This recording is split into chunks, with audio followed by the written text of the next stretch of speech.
Depois do dilúvio, a humanidade começou a se multiplicar novamente. Todos os povos falavam a mesma língua e viviam juntos, o que facilitava a comunicação e a cooperação entre eles. Eles decidiram se estabelecer em um lugar chamado Sinear, que é uma região da Mesopotâmia, atual Iraque. Lá, eles encontraram um vale fértil e decidiram construir uma cidade e uma torre que alcançasse o céu. A torre não era apenas um monumento, mas também um símbolo de unidade e poder para a humanidade. Os povos queriam se tornar famosos e evitar se espalhar pela terra. Eles queriam deixar um legado e demonstrar sua força e habilidade. Assim começaram a trabalhar juntos, utilizando tijolos e betume para construir a torre. A cidade e a torre seriam um testemunho da sua grandeza e da sua capacidade de trabalhar juntos. Os povos estavam determinados a construir a torre e a cidade, e eles trabalharam com grande entusiasmo e dedicação. Utilizaram técnicas avançadas de construção e materiais de alta qualidade para garantir que a torre fosse forte e duradoura. A cidade seria um centro de comércio e cultura, e a torre seria um símbolo da sua grandeza e poder. Deus observou atentamente o que os povos estavam fazendo e decidiu examinar cuidadosamente a cidade e a torre que estavam construindo. Ele notou que a humanidade trabalhava em perfeita harmonia, unida pela mesma língua e objetivos comuns, e que nada os impediria de alcançar seus objetivos mais ambiciosos se continuassem assim. Deus percebeu que essa união e poder crescente poderiam trazer consequências ruins e imprevisíveis no futuro, e que era necessário intervir para evitar possíveis problemas. Ele sabia que a humanidade estava se tornando orgulhosa e arrogante, e que eles estavam começando a se distanciar dele.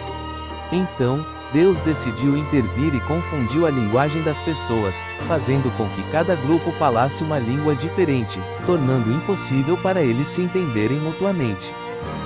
Isso causou confusão e caos entre os povos. Eles não sabiam mais o que os outros estavam dizendo, e a comunicação se tornou impossível. Com as línguas confusas, os povos não conseguiram mais trabalhar juntos. Eles começaram a se dispersar e a construir suas próprias cidades e comunidades. A torre ficou inacabada e a cidade foi abandonada. O lugar onde a torre foi construída foi chamado de Babel, que significa confusão. Isso porque Deus confundiu as línguas dos povos ali.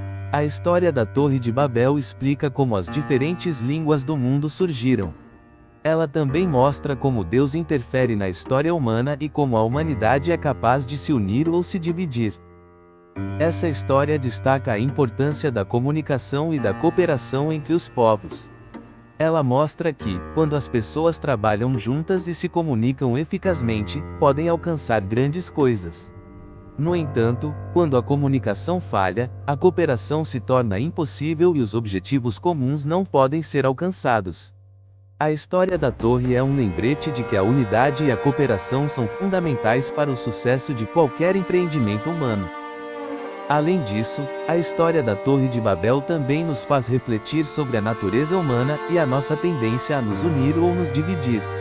Assim, a comunicação eficaz é fundamental para o sucesso de qualquer empreendimento humano, e que a diversidade linguística pode ser um desafio ou uma oportunidade para o crescimento e o entendimento mútuo. Após o grande julgamento da Torre de Babel, onde Deus confundiu as línguas e espalhou os povos pela terra, uma nova história começou a se desenrolar. Entre os descendentes de Sem, filho de Noé, estava um homem chamado Terá, que teve um filho chamado Abraão. Terá, junto com Abraão, sua nora Sara e seu neto Ló, decidiu deixar Ur dos Caldeus, uma cidade na região da Mesopotâmia, e seguir para Harã, mas Deus tinha outros planos para Abraão. Abraão vivia com sua esposa Sara, levando uma vida próspera e confortável, mas marcada por uma profunda tristeza e um vazio emocional. O casal não tinha filhos. A infertilidade de Sara era vista como uma grande desonra e uma falha pessoal na sociedade da época, trazendo um peso adicional à sua situação e gerando sentimentos de frustração. Essa situação era ainda mais difícil devido às expectativas culturais e religiosas que valorizavam a família e a descendência. Um dia, Deus apareceu para Abraão e disse: saia da sua terra e da sua família, e vá para uma terra que eu lhe mostrarei. Eu farei de você uma grande nação e abençoarei todos os povos da terra por meio de você. Abraão confiou em Deus e partiu com sua esposa Sara e seu sobrinho Ló. Eles viajaram para Harã, onde permaneceram por algum tempo. Depois, Deus apareceu novamente para Abraão e disse: Vá para a terra de Canaã, que eu lhe darei aos seus descendentes. Abraão obedeceu e entrou na terra de Canaã. Lá, Deus apareceu novamente para ele e disse: Eu darei esta terra aos seus descendentes. Depois disso, Abraão construiu um altar em agradecimento e continuou a seguir Deus. Apesar de tudo, Sara continuou sem engravidar, e a preocupação do casal aumentou. Sara então propôs que Abraão tivesse um filho com Agar, sua serva, uma prática comum na época para garantir a continuidade da família. Abraão concordou com a ideia, e Agar deu à luz Ismael. No entanto, a relação entre Sara e Agar começou a se deteriorar rapidamente, com Sara tratando Agar com dureza. Agar, sentindo-se insuportável, decidiu fugir, mas seu caminho foi interrompido por um anjo de Deus no deserto. O anjo instruiu Agar a retornar e prometeu que Deus ouviria o choro de seu filho, oferecendo-lhe esperança e proteção. Quando Ismael nasceu, Abraão tinha 86 anos. Ele se alegrou com o nascimento de seu filho, mas sabia que Ismael não era o filho da promessa. Deus havia prometido que Sara teria um filho, e Abraão esperou pacientemente. Anos se passaram, e Deus renovou sua promessa a Abraão. Ele anunciou que Sara teria um filho, e Abraão riu, pensando que era impossível, pois Sara era idosa e ele também estava velho. Mas Deus reafirmou sua palavra, e no tempo certo, Sara deu à luz Isaque. Abraão e Sara ficaram muito felizes com o nascimento de Isaque. Deus pôs à prova a fé de Abraão ao ordenar que ele desse seu filho Isaque como sacrifício em um monte que ele indicaria. Sem hesitar, Abraão demonstrou sua confiança na soberania de Deus, dizendo a Isaque que Deus proveria o cordeiro necessário para o holocausto. Ao chegarem ao local designado, Abraão estava prestes a sacrificar Isaque quando um anjo do Senhor interveio, interrompendo o ato e reconhecendo a disposição de Abraão em obedecer. Nesse momento, um carneiro foi oferecido em lugar de Isaque, simbolizando a provisão divina e a confirmação da aliança. Abraão continuou a confiar em Deus e viveu muitos anos. Ele se casou novamente após a morte de Sara e teve filhos com Queturá. Ele deu presentes aos filhos de Queturá e os enviou para o leste, enquanto Isaque permaneceu com ele.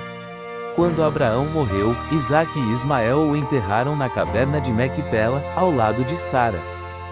Isaque se tornou um homem de fé e continuou a linhagem da promessa divina. Ele se casou com Rebeca e teve 2 filhos, Jacó e Esaú.